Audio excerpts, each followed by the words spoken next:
Hey there, Nopenguin here, and it is 2023. I have been doing YouTube for nearly 10 years. Most of that time was completely inactive, but the fact remains. And there has been a deck concept that I made all the way back in 2015 that I want to revisit. Back in 2015, I made a deck comprised completely of hand traps. And seeing as it's been over 7 years since that video, I wanted to revisit it because, my god, we have gotten so many new hand traps. And I wanted to see that, like in my 2015 video, can you win with a deck comprised solely with hand traps?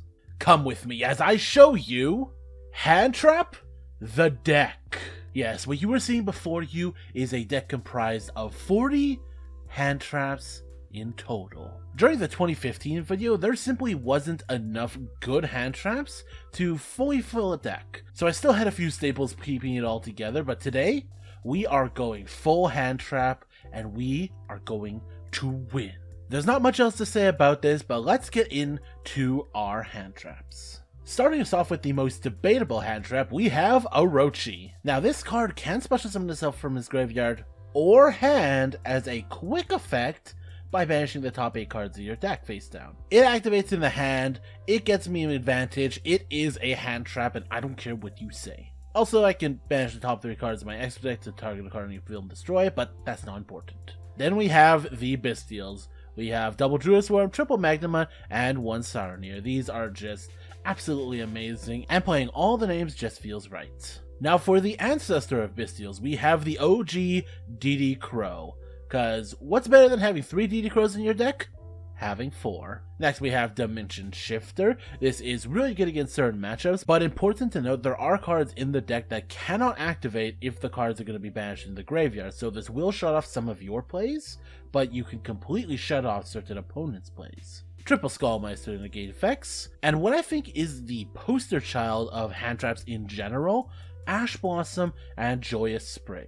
God, I love the alt art. And we're also playing some of her sisters. We have Ghost Mortar and Moonlight Chill, an effect negation that can burn, triple Ghost Bell and Haunted Mansion, good for stopping certain graveyard manipulation, and triple Ghost Reaper and Winter Cherries. As you can see, the extra deck is nearly full to the brim of nothing but just cards people may be using. And if I'm in a situation where I could remove those cards from the extra deck, I absolutely will. Triple Droll and Rockbird, double Contact Sea. This is an interesting one. When your opponent summons a monster, you can special summon this to their field and make it so they cannot fusion, synchro, exceed, or link summon unless they use this card as material. Now, there are situations where this can completely shut down an entire play.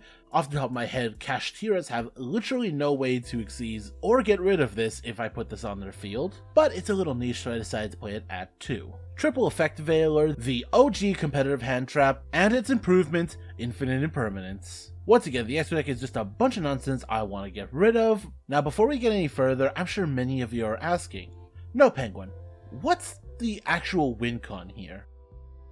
How about you mind your own It's simple. We stop them from playing, and we summon out a couple of monsters, and hopefully have enough damage accumulated to go for game.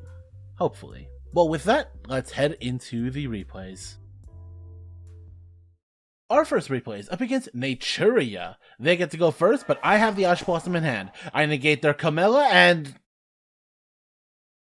fuck yeah, too easy. Let's go. Our next replay is up against Virtual World. They get to go first, then they will E-Telly, I Ash, they Gamma, I Bell. And like that, they are completely out of things, except for the triple attack. They're going to draw 2 here, and unfortunately get a K-Loon off the top of the deck for the Chuche. They'll try to send, I will Orochi here.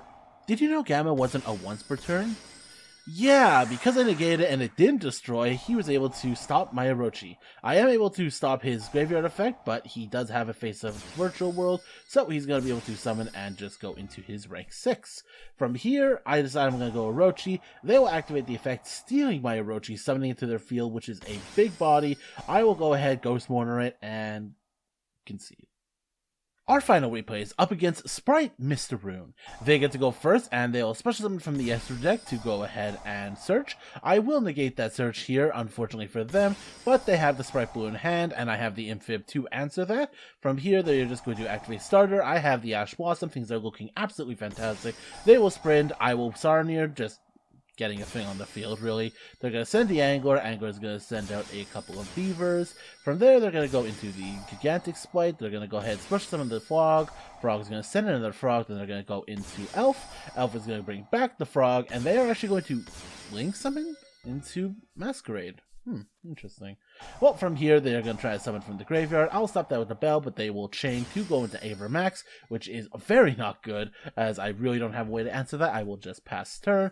They're going to go ahead and get Jet off the top. They can't really summon it, and they also can attack because of the Mr. Rune effect. So I will go ahead, take this opportunity to go into Dark. Dark to bring back their IP that they used against me to go into Selene, and it will meet an effect negation.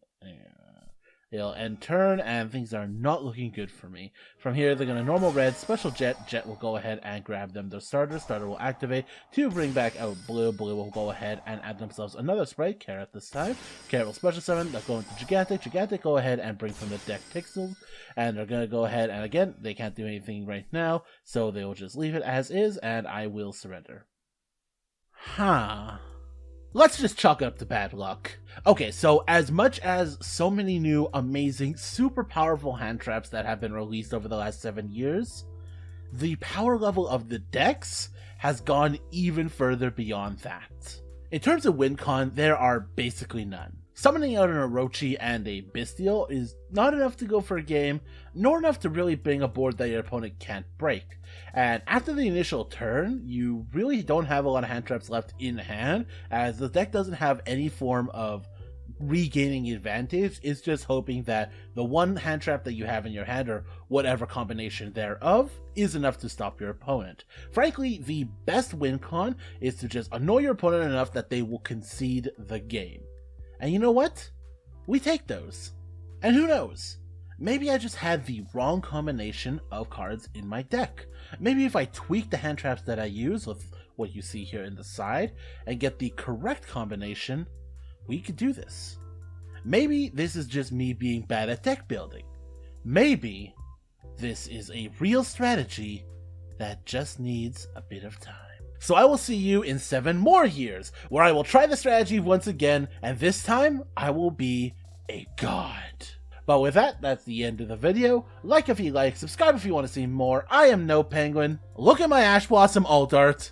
Signing out.